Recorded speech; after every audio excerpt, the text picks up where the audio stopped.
All right, we ready? GM, everyone.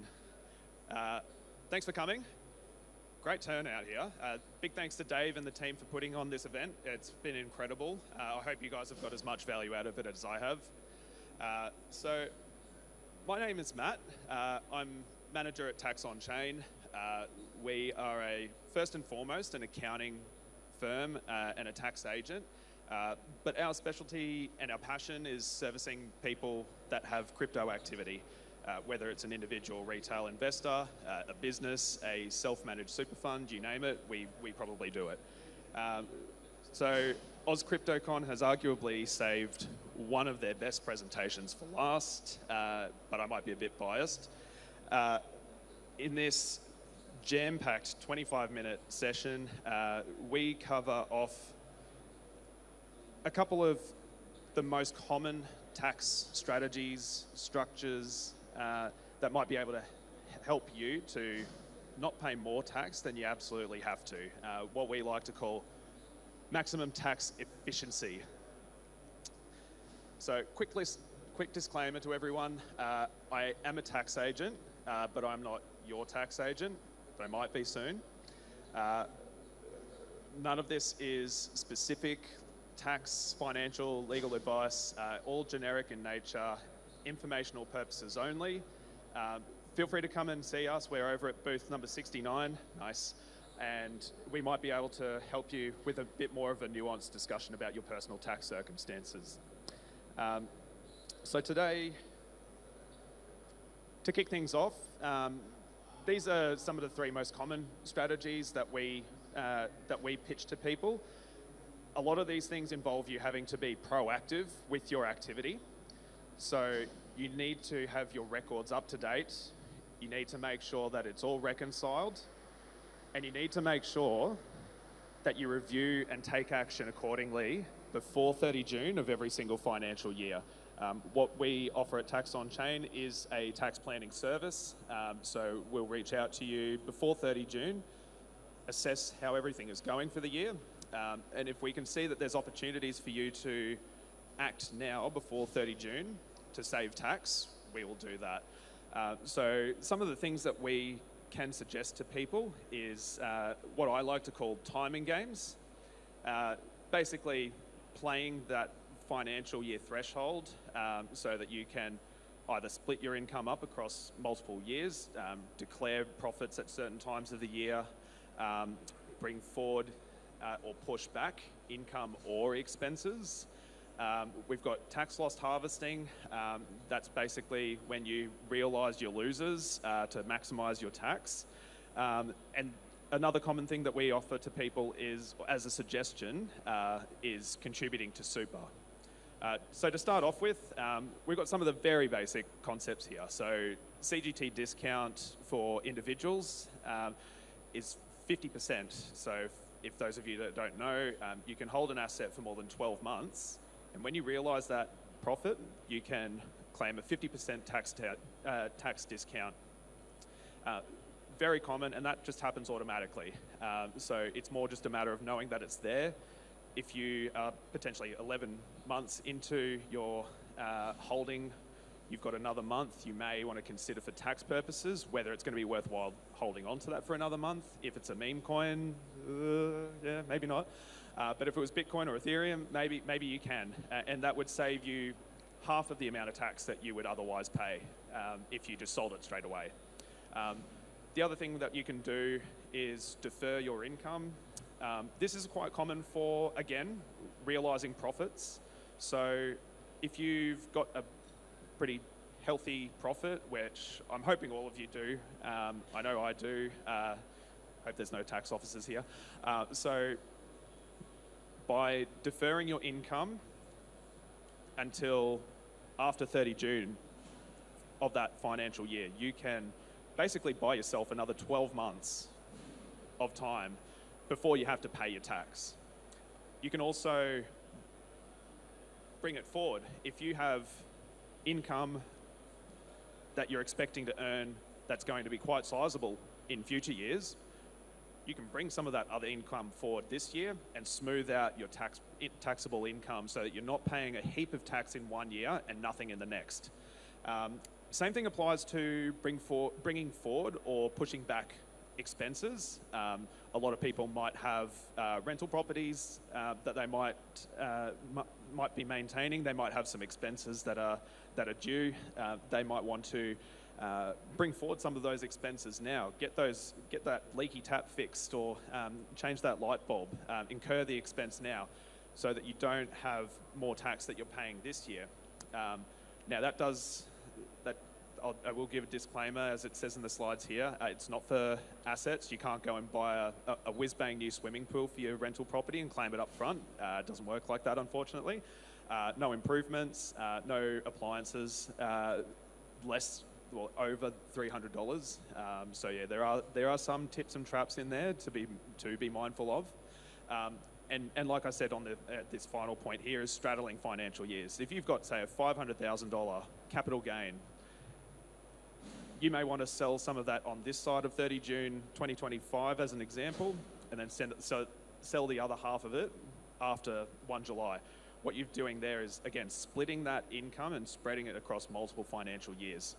Now, I don't have it on here as well, and I'll give a quick plug to the guys at Veiled.io. They're literally just down this way, and it is very risky, so do this at your own peril, but borrowing against assets can also stop a CGT event from happening. You're not selling that asset, so there's no CGT event there based on how we interpret the law at the moment. So by doing that, you can still take some of that profit. You can have, say, a 10% loan on your crypto. They're handy, they're Australian dollar backed. This is an unpaid shill, by the way. This is free marketing for them, but you can save yourself extra tax by not triggering a CGT event and making sure that you can still realise some of your profits in the bull market. Then in future years, you could sell those assets to pay off that loan, and you've effectively spread your profits out over a couple of years. As people know, top marginal tax rate is 47% in Australia, so pretty hefty. So these timing games, coupled with tax loss harvesting, and some of the other strategies that we'll talk about shortly, they will help you to minimise that, try to keep you below that threshold of what is now $190,000 before you start paying top marginal tax. So this other strategy here, I don't know about you guys, but I have dabbled in a lot of meme coins with pictures, otherwise known as NFTs. I have dabbled in a number of meme coins on Solana. Pump Fund has been great for the market, but I haven't been very successful with many of them. Making sure that you actually sell those assets before the end of the financial year will realise those capital losses. It'll help to reduce the tax on capital gains that you have taken profit on during the year and minimise tax that way. So it also simplifies your portfolio. You're not going to keep looking at your portfolio thinking, oh, damn it, why did I buy that meme coin? I find that the blockchain is good for many things, and it's not good for remembering the silly mistakes of the past. Now, the other thing that a lot of people can do is contribute to super. Now, this is not for the faint of heart.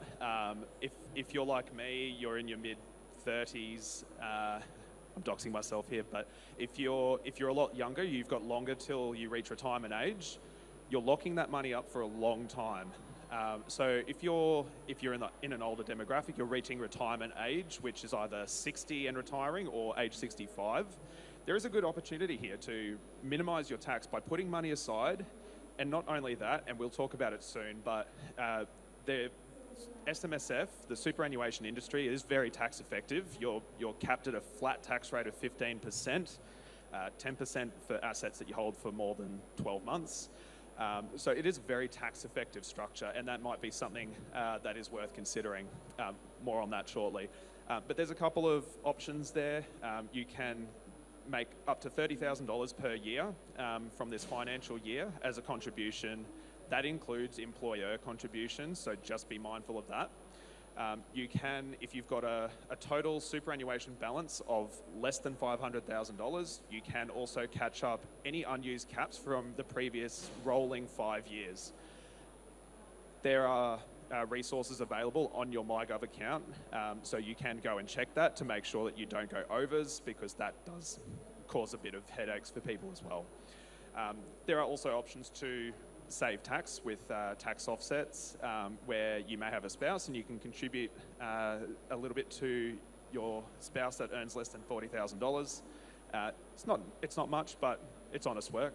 Now, the other thing we can do here is potentially structure you up. The two main structures that we'll use in Australian landscape is a company and a discretionary trust. I'll briefly cover off on that. I know I went into quite a bit of detail with those timing games, so I'll try to keep this brief, but feel free to reach out to us if it's something that you're interested in. Now, each of them have their benefits. They also have their trade-offs. You can have a company where it retains profits. If you already earn quite a lot of money, having extra income in your name is not very tax effective. If you've got a lot of activity, especially if you're trading short term, you might receive a lot of passive income. Having it in a company structure will cap that at 30%. A lot better than 47 cents, if you ask me. The profits are also retained in the company. That may cause issues for people that want to take that profit and do something with it. Director loans are something to be mindful of, but you can basically distribute that profit into your own name over time, effectively smoothing out your taxable income again, like we said before. Now, discretionary trusts are very good for long-term investments. At the end of each financial year, if you've got profits, you get to pick who earns it. Unlike a partnership where it might be a fixed 50-50 split between partners, you can pick and choose at the end of every financial year.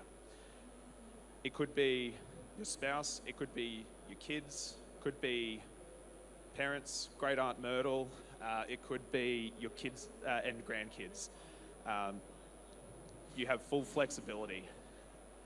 The only catch is you do have to pay it out at the end of each financial year, so you don't get to smooth it out over each financial year.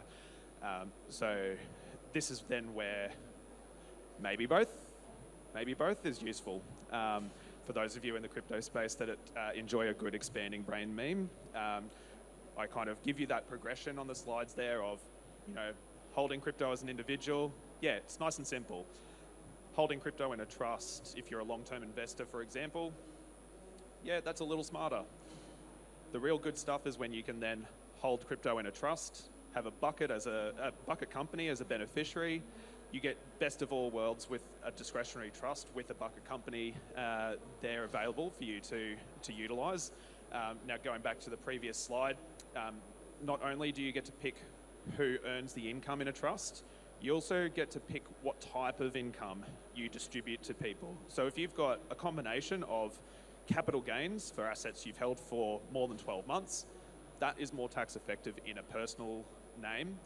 But if you've got passive investments or you've got capital gains that you've held for less than 12 months, they are going to be much better in a company. So the benefit of having a trust is not only distributing a dollar value of income, but you could distribute it in such a way that it is effective for tax purposes across the board. This is why we get paid the big bucks. So lastly, I'll cap off. I actually did not too bad for that one, so I may even have time for Q&A if there's time at the end. So get your questions ready. Now, what I do at TaxOnChain at the moment is look after the SMSF space. SMSFs, if people don't know, it's a vehicle for you to self-manage your superannuation. Shout out to a couple of clients here that have come to us and got exactly that set up. People, like anyone else that has done it before us, have wanted to set up an SMSF because they wanted greater control and access and flexibility over their super. They're realising, and a lot of people will know this already, but a lot of APRA-regulated funds, they don't have a product available for you to have exposure to the crypto market through your super. I'm sure a lot of people would probably prefer it if they did, but at the moment, because of the regulatory uncertainty, because of the professional indemnity that a lot of these trustees of super funds face, if anything was to happen to those assets, they just don't touch it. They just flat out refuse. So it does force a lot of people to self-manage their super, and if they want any portion of their super to be exposed to it, it means they have to roll it over to an SMSF structure and do it all themselves. Now, some people might also want to do this because they feel like they have an edge. I mean, we look at 8% for a lot of super funds at the moment and think, screw that, I could do way better. And maybe you can, maybe you don't. Maybe it all goes to zero. But I think for most people, especially in their younger years, they may not have as much super. That can be an issue when it comes to the costs. Costs are, in dollar terms, a lot higher when you look at it at a percentage base compared to what you're currently getting with your super provider at the moment. But 8%, come on guys, we could do that in a week, maybe a day. So a lot of people think they just have an edge and think, you know what, this is a good opportunity. We're in the crypto space. We may already have some in our personal names. Let's go all in. Not financial advice, but you may want to have your super exposed to this market as well. And that's totally fine. You can do that. With the right paperwork documented, it is possible. There are limitations. Feel free to have a chat to us about those. So you could have basically any asset at all, as long as you have it documented in what's called an investment strategy. You can have it off-chain. You can have it with an ETF provider like BlackRock. I won't name anyone that's here in case it's another unpaid shill. You can have your money just sitting on an exchange. You can have it sitting with a custodian, and that's totally fine. You can also have it on-chain. You can have it on a hardware wallet, a software wallet if you have a bit of a hot-cold wallet strategy. You can also have it in smart contract wallets. Anything, you can then pretty much do almost anything on-chain. And I say almost anything. Can't borrow, you can't put money or your assets up as collateral. There are a lot of things that you can't do in terms of contributing crypto to super. If anyone caught the panel yesterday, you can go to jail for that, so please do not do that. I don't want to be the first person to tell someone they're going to jail. Now, there are challenges with SMSFs. They are very technical, and it's a very tightly regulated space, so you do have to make sure you stay on the right side of the ATO with this. You don't want to be running afoul of things unknowingly, because it is very expensive to unwind those things. Not just for our fees. I mean, we charge for our time. We do have fixed pricing, but a lot of that kind of compliance issue that does come up with a lot of people, we do have to charge at an hourly rate for that. On top of that, you might cop administrative penalties from the ATO. So yeah, it can get very expensive very quickly. We say to people, make sure you reach out to us first before you do anything. It's better to seek permission than to ask for forgiveness when it comes to SMSFs. There are a lot of scams going on in the space. I think we all are aware of that. The mainstream media kind of over-exaggerates it a little bit, in my opinion. As long as you've got good internet hygiene, you're skeptical of people trying to offer you something that sounds too good to be true, because most cases it usually is. A lot of people may have experienced this recently, but my God, banks are a pain. A lot of banks are now starting to limit what is being allowed into digital currency exchanges. Most of them around that $10,000 per calendar month limit. Really painful if you've got $200,000 in a super fund you've just rolled money into. Yeah, you're going to be DCAing for quite a while. There are also some banks that are flat out freezing. Some people might know that Macquarie has done that recently. They've just flat out frozen access to a certain number of BSBs, resulting in some of the exchanges here basically not having access to clients that have accounts with Macquarie. Very, very painful.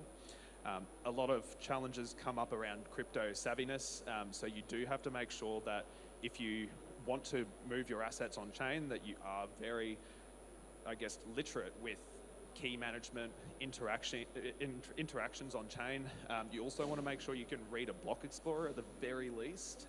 There's a lot of free resources out there. Collective Shift have a really good free knowledge base. Another unpaid shill, my God. Hope I get a kickback for this. Record keeping is incredibly important as well for SMSFs as well as your personal name. If you decide to go to an overseas exchange, for example, and again, that is possible, but their record keeping that is made available to retail customers, just don't do it, it sucks. You would be exporting CSV spreadsheets every quarter. You'd be taking screenshots of your account balances as at 30 June so that our SMSF auditors can be comfortable with what is sitting on that exchange. If you're going to use it, at the very least, maybe use it like a public toilet, like do what you got to do, then take your assets out, put it back on your hardware wallet and be done with it. The cost of compliance, like I said before, maybe it's worthwhile for some people. The consensus in terms of a starting balance is around $200,000 per year in total in a super fund. Now that's just because of a combination of things. There is the cost of us setting up the super fund for you. There's ongoing costs to prepare financial statements and tax returns, having those financials and tax returns audited by an independent SMSF auditor each year, and the cost of having a company sitting as trustee being maintained by us as well. So there are some costs. And again, like I was saying before, maybe it's okay. If you've got, say, $100,000, $50,000, but you are able to run that account up 2x, 3x, maybe those costs are worthwhile. The problem is you don't know. So it is worth giving it that extra consideration just in case anything does happen. And finally, finding someone that actually knows what they're talking about in this space. So many people that I've been speaking to, even some accountants that are here, and I'm glad that there are other accountants in the traditional space here, they are struggling to grasp what the hell we're actually doing in here.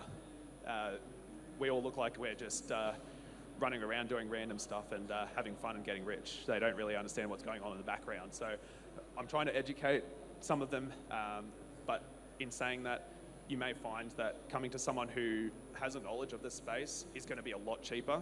You won't have to pay them to learn on the job. So that is also incredibly important. Auditors are as well. Love auditors. They serve a purpose, but yeah, they do make our lives a little bit difficult. Yeah, that's it. We've got 2.5 minutes. I will take a couple of questions if we. I might just pass the mic around. Yeah, here we go. Thank you. So my question is regarding there was a blockage, right? Like you mentioned, $10,000 per month. So is it from the bank or the ATO? The bank. Okay. Perfect. And the next question was regarding catching up with your super.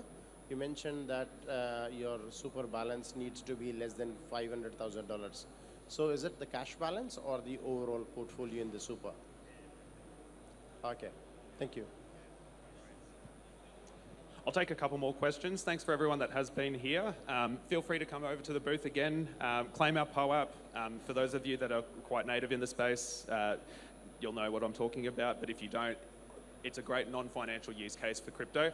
All right, I'll come over here just because you're closer. Thank you. So my question is somebody is managing their affairs at the moment in an individual capacity, and they need to move it, let's say, into the trust or the company structure. Does that mean they need to, I assume they have to liquidate or pay the gains or whatever it is, let's say before the next bull run just starting or the euphoria state, so you can better manage your tax affair in the coming weeks or months? Yeah, so to answer your question, if you were to sell now, you will trigger a taxable event. It can be sold to cash or you can just transfer it. There isn't that same limitation for trusts and companies as there is for super funds. don't transfer crypto to super. You will go to jail. I don't know if you will, but yeah, let's just assume that you will. But you do still trigger a CGT event. There is a particular rollover that is available if you hold short-term assets. So anything that you've held for less than 12 months, there is a provision for you to defer that taxing point. It is quite helpful if you've made a lot of money and are looking to sell. Coming to us, telling us your situation before you do anything. I know that's hard because the market moves pretty quick, but if you come to us and we can say to you, let's apply this particular rollover provision. It has to be to a company that you wholly own, but it does mean that you cap your tax on those profits at 30% instead of 47%. Again, it comes down to being proactive. You have to make sure you have set up those structures and moved it to that company before selling. Bit of alpha there for you, for everyone that hung around. But yeah, many other opportunities to save tax. I've covered a very small amount of the things that are available. They're the most common, but yeah, there are many other ones out there. Feel free to reach out to us. A lot of us talk tax about this all the time. Time is unfortunately up, but I will hand back to the guys. Thanks again for coming. Enjoy the rest of the conference. And yeah, I'll see you soon.